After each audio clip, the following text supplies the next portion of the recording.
हाय। आज हम बात करते हैं फ्रोजन शोल्डर या एडहेसिव कैप्सुलाइटिस के बारे में। तो जैसा कि नेम सजेस्ट कर रहा है, फ्रोजन शोल्डर जिसमें कि कंधा या शोल्डर जॉइंट फ्रीज सा हो जाता है, जाम हो जाता है। और टेक्निकली इसे हम एडहेसिव कैप्सुलाइटिस इसलिए कहते हैं क्योंकि पर से जॉइंट की प्रॉब्लम नहीं है, ये कैप्सूल की प्रॉब्लम होती है। कैप्सूल इन्फ्लेम और थिकन हो जाता है। जो कैप्सूल जो लेयर है, जो कंधे को आसपास एरिया को कवर करके रखता है, तो वो जब बोन से चिपक या अडहेयर कर जाता है, उसके बाद हम जब मूवमेंट करने की कोशिश करते हैं, खास करके एबडक्शन या एक्सटेंशन, तो उसमें वो कैप्सूल खिंचती है और वो पेनफुल होता है काफी। तो ये कॉमनली फीमेल्स में देखा जाता है, ज़्यादा कॉमन है। 40 इयर्स से ज़्यादा एज में ये कॉमन देखते हैं। इसके अलावा अगर किसी को डायबिटीज़ है, रोमेटॉइड है, या ऐसे मेटाबॉलिक थायराइड है, मेटाबॉलिक कंडीशंस में ज़्यादा कॉमन देखा गया है। अच्छी बात इसकी ये है कि एक सेल्फ लिमिटिंग कंडीशन है, यानी कि नेचुरल हिस्ट्री इसकी ऐसी है कि इवेंचुअली इसको ठीक हो जाना है। कंपेयर करें हम ऑस्टियोआर्थराइटिस की या बहुत सारे ऐसे कंडीशन है जो समय के साथ बढ़ जाते हैं, प्रोग्रेसिव होते हैं। लेकिन एडहेसिव कैप्सुलाइटिस बिना किसी इंटरवेंशन के भी इवेंचुअली ठीक हो जाता है। बुरी बात यह है कि इसको 6 महीने से लेकर साल भर या 1.5 साल तक का टाइम लग सकता है। इस दौरान जब हमारा मूवमेंट कम होता है तो हमारी डेली लाइफ काफी अफेक्ट हो जाती है। तो इनिशियल फेज में जो फ्रीजिंग फेज जिसको कहते हैं, उसमें हमें पेन मैनेजमेंट करना है, जिसके लिए फिजियोथेरेपी, दवाइयाँ और सिकाई बहुत सारी चीजें हैं।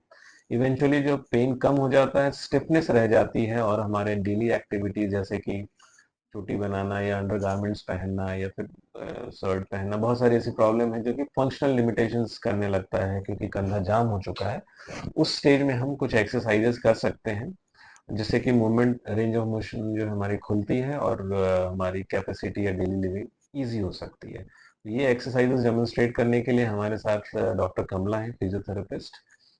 वो आपको एक एक करके 3-4 इंपॉर्टेंट एक्सरसाइजेस बताएंगी। Over to doctor Kamala. Thanks. Hello everyone, आज मैं आपको बताने वाली हूँ फ्रोजन शोल्डर में हम क्या क्या एक्सरसाइजेस कर सकते हैं। इनिशियली फ्रोजन शोल्डर में हम तीन प्रकार की एक्सरसाइजेस कर सकते हैं, जो कि होती है pendulum exercises, finger ladder exercises और वांड एक्सरसाइजेस। शुरुआत करेंगे हम पेंडुलम एक्सरसाइजेस से। पेंडुलम एक्सरसाइजेस आपने सीधे खड़े होकर करनी है। आपने अपनी बॉडी को आगे की तरफ लीन कर लेना है। जो आपका फ्रोजन शोल्डर वाला आर्म है उसको फ्री छोड़ना है। अगर कोई ओल्डर पेशेंट है जिसको बैलेंस वगैरह का दिक्कत है, तो वो आप किसी टेबल या किसी चेयर का सपोर्ट ले सकता है दूसरे वाले आर्म से, और जो फ्रोजन शोल्डर वाला आर्म है उसको रिलैक्स छोड़ देना है।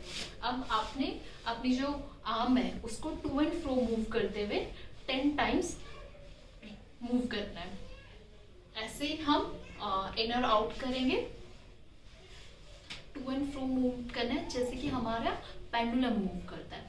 नाउ इसी में हम सर्कल बनाने की कोशिश करेंगे जितना आपसे बन सकता है। ऐसे ही हम इसको एंटी क्लॉकवाइज सर्कल बनाएंगे। ये एक्सरसाइजेस आप 10 रिपीटेशंस करेंगे और 3 सेट्स करेंगे। अब मैं आपको बताने वाली हूँ finger ladder exercises. Finger ladder exercise हम करते क्यों है? फ्रोजन शोल्डर में हमारा जो मूवमेंट हो गया, जैसे कि ये फ्लेक्शन मूवमेंट हो गया, अबडक्शन मूवमेंट हो गया, ये सब रिस्ट्रिक्ट हो जाते हैं। इन्हीं को खोलने के लिए हम फिंगर लेडर एक्सरसाइजेस करते हैं। आप घर पे इसे कैसे कर सकते हो? आपने एक वॉल का सहारा लेना है। आपने फ्लेक्शन रेंज के लिए आपने वॉल के सामने खड़े हो जाओगे।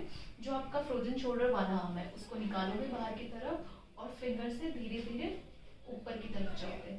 आप जहाँ तक आपका दर्द नहीं हो रहा है वहाँ तक आप रेंज ले जा सकते हो। जैसे ही आपका दर्द शुरू हो जाएगा वहाँ पे आप रुक जाओगे और उसको देन थोड़ा सा आप बॉडी लीन करके उसको आगे की तरफ ले जाने की कोशिश करोगे।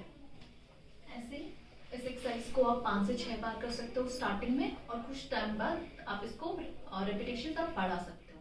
ऐसे अबडक्शन रेंज के लिए हम क्या करेंगे? अपने हाथ को बाहर की तरफ निकालेंगे और आपने सामने देखना है। फिंगर्स को हम धीरे धीरे ऊपर ले जाएंगे। इसमें भी सेम, जहाँ तक आपका दर्द नहीं हो रहा है वहाँ तक आप ले जा सकते हो। जैसे ही आपका दर्द शुरू होगा आपने उसको रोक देना है और अपनी बॉडी को उस साइड लीन करते हुए आपने अपने हाथ को ऊपर की तरफ ले जाना है।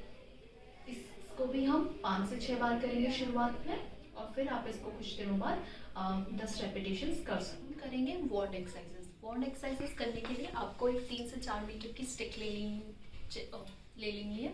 चाहे तो आप लाइक कोई पीवीसी पैनल या कोई पर्दे का जो डंडा होता है या कोई उड जो 3 से 4 मीटर की हो, आपने वो ले लेनी है। उसके सहारे से हमने वॉन्ड एक्सरसाइजेस करनी है। वार्म एक्सरसाइज में आपने इस बात का ध्यान देना है, जो आपका अनअफेक्टेड आर्म है जिसमें आपको फ्रोजन शोल्डर की दिक्कत नहीं है, उससे आपने मूव करना है, और जो फ्रोजन शोल्डर वाला आर्म है उससे बस असिस्ट करना है। जैसे कि अगर हमें फ्लेक्शन रेंज के लिए करना हो तो हमारा जो अफेक्टेड वाला आर्म है, जिसके मेरा राइट हैंड है, उसको हम लास्ट एंड पे रखेंगे, और जो हमारा अनअफेक्टेड वाला आर्म है उससे हम आगे की तरफ इसको पुश करेंगे। ऐसे ही आपने इसको 10 टाइम्स करना है। ये हो गया हमारा फ्लेक्शन रेंज के लिए। अब अबडक्शन रेंज के लिए सेम हमें इस वाले आर्म से बाहर की तरफ इसको लेके जाना है। इसको भी हम 10 टाइम्स करेंगे। अब एक्सटर्नल रेंज के लिए आप इसको अपने जो एल्बो है बोथ उसको फिक्स कर लोगे अपने ट्रंक साइड पे, और बाहर की तरफ इसको पुश करने की कोशिश करोगे। अब हमारा एक लास्ट एक्सरसाइजेस, जो कि बहुत लोगों की कंप्लेंट होती है कि उनका जो आर्म है वो पीछे की तरफ नहीं जा रहा है, उसको खोलने के लिए आप चाहे टावल का यूज़ कर ले, चाहे वॉन्ड का ही यूज़ कर लेंगे। इसको आप पीछे लेके जाएंगे, जो आपका अफेक्टेड वाला आर्म है उससे इसको नीचे की तरफ पकड़ेंगे, और ऊपर से इसको खींचने की कोशिश करेंगे जितना आपका जा रहा है, और ये आपका मूवमेंट होना चाहिए।